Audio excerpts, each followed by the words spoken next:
आज हम लोग इस वीडियो के माध्यम से लवण के बारे में, साल्ट के बारे में जानते हैं। तो लवण का निर्माण कैसे होता है। तो जब एक अम्ल और एक भस्म यानी एक क्षार मिलता है तो मिलने के बाद लवण और जल बनाता है। और जब इस प्रकार की अभिक्रिया होती है तो इस अभिक्रिया को उदासीनीकरण की अभिक्रिया कहते हैं, है ना। जैसे HCl है जो कि आपका अम्ल है, NaOH है जो भस्म है यानी हाइड्रोक्लोरिक अम्ल, और सोडियम हाइड्रोक्साइड, ये दोनों मिलता है तो NaCl का निर्माण करता है, उसके साथ साथ H2O का निर्माण करता है। तो याद रखना है कि एक अम्ल और एक क्षार की अभिक्रिया को उदासीनीकरण की अभिक्रिया कहते हैं। इसके फलस्वरूप लवण और जल बनते हैं, है ना। और लवण एक आयनिक यौगिक है जो विपरीत आवेश आयनों से निर्मित होता है। तो आगे हम लोग देखते हैं कि आयन क्या है। तो धनात्मक आवेश वाले आयन को धन आयन तथा ऋणात्मक आवेश वाले आयन को ऋण आयन कहते हैं। और लवण में दोनों प्रकार के आयनों का संयोजन होता है। लवण जो है, लवण में दोनों प्रकार के आयनों का संयोजन होता है ना। कि धनावेश और ऋण आवेश में संतुलन होता है। और लवण का शुद्ध आवेश जो होता है आपका शून्य होता है। तो अम्ल और क्षार के निर्माण में जैसे कि हाइड्रोक्लोरिक अम्ल और पोटेशियम हाइड्रोक्साइड ये भी मिलेगा तो आपका जल बनाएगा। जल के साथ एक लवण का निर्माण करेगा, कौन सा, तो पोटेशियम क्लोराइड लवण का निर्माण करेगा। उसके साथ जल कौन, तो हाइड्रोक्लोरिक अम्ल और पोटेशियम हाइड्रोक्साइड। ये हाइड्रोक्लोरिक अम्ल हो गया और पोटेशियम हाइड्रोक्साइड जो हो गया क्षार हो गया। चलिए आगे बात करते हैं हम लोग। तो जो लवण है वो 3 प्रकार का मुख्य रूप से है ना। कौन, अम्लीय लवण, क्षारीय लवण और उदासीन लवण। अम्लीय लवण का काम क्या है कि इसका जलीय विलयन जो है नीले लिटमस पत्र को लाल करता है, यानी अम्लीय लवण जो रहेगा नीले को लाल करेगा। क्षारीय रहेगा उसका जलीय विलयन जो कि लाल लिटमस पत्र को नीला करेगा। लेकिन उदासीन रहेगा तो उदासीन विलयन का लिटमस पत्र को कोई प्रभाव नहीं पड़ता है। तो ही है प्रबल अम्ल और प्रबल क्षार मिलकर उदासीन लवण बनाता है।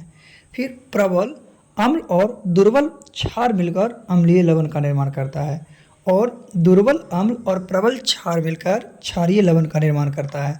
तो याद रखना है कि नीले से लाल करेगा वो अम्लीय होगा, जो लाल से नीला कर देगा वो आपका क्षारीय होगा, और जिसमें कोई प्रभाव नहीं होगा वो उदासीन होगा। जिसमें कोई प्रभाव नहीं होगा वो उदासीन होगा। तो लिटमस पत्र को देखते हैं। तो अम्ल जो है नीले लिटमस पत्र को लाल करता है। अम्ल जो है नीले लिटमस पत्र को लाल करेगा। वही क्षार जो है आपका तो लाल से नीला करेगा। क्षार का कार्य क्या है कि वो लाल से नीला करेगा। फिर मिथाइल ऑरेंज की बात करते हैं। तो मिथाइल ऑरेंज अम्ल में जाएगा तो उसका रंग लाल होगा, और अगर क्षार में जाएगा तो उसका रंग पीला होगा। फिर फेनोप्थिलीन की बात करते हैं। तो जो आपका फेनोप्थिलीन जो होता है अम्ल में रहेगा तो उसका कोई रंग नहीं होता, नहीं रंगहीन होता है, और क्षार में जाएगा तो गुलाबी हो जाएगा। जैसा कि फिगर में आपको दिखाया गया है, नीले से लाल, लाल से नीला। याद रखना नीले से लाल किसका है, तो अम्ल का है। लाल से नीला किसका है, क्षार का है। आगे हम लोग देखते हैं पीएच स्केल के बारे में। तो पीएच स्केल कहने का मतलब क्या है, पोटेंशियल ऑफ हाइड्रोजन या पावर ऑब्लिक क्या पोटेज ऑफ हाइड्रोजन, यानी हाइड्रोजन की पोटेज वैल्यू को नापता है। तो इसमें पीएच का मान जो होता है 0 से लेकर 14 के बीच एक अनुमानित संख्या होता है, जो दर्शाता है कि विलयन अम्लीय है, क्षारीय है या उदासीन है। तो जिसका पीएच मान 7 होता है वह पदार्थ का विलयन जो होता है उदासीन होता है, न्यूट्रल होता है। जिसका पीएच मान 7 से ज़्यादा होता है वह क्षारीय होता है, बेस होता है। और जिसका पीएच मान 7 से कम होता है वो अम्लीय होता है, एसिड होती है। तो याद रखना है तीनों, कि 7 से ज़्यादा तो भस्म, 7 से कम तो अम्ल, 7 है तो क्षारीय। लवण के प्रकार के बारे में देखते हैं कि लवण का कौन सा प्रकार है। तो सबसे पहले समान लवण।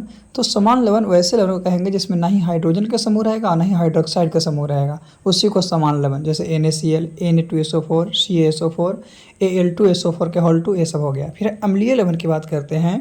तो प्रबल अम्ल और दुर्बल क्षार की अभिक्रिया से, जब प्रबल अम्ल और दुर्बल क्षार यानी स्ट्रॉन्ग एसिड और वीक बेस अभिक्रिया करेगा तो जो लवण होगा अम्लीय लवण बनाएगा। और अम्लीय बनाएगा तो इसका पीएच मान क्या होगा, 7 से कम होगा। इसमें हाइड्रोजन प्लस आयन होते हैं। इसमें क्या होता है, हाइड्रोजन प्लस आयन होते हैं।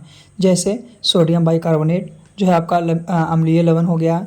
फिर है मोनोसोडियम फॉस्फेट, तो ये भी आपका क्या हो गया, अम्लीय लवण हो गया। तो याद रखना है कि इसमें हाइड्रोजन प्लस आयन होते हैं वो अम्लीय है, जिसमें कोई नहीं होते हैं वो समान लवण।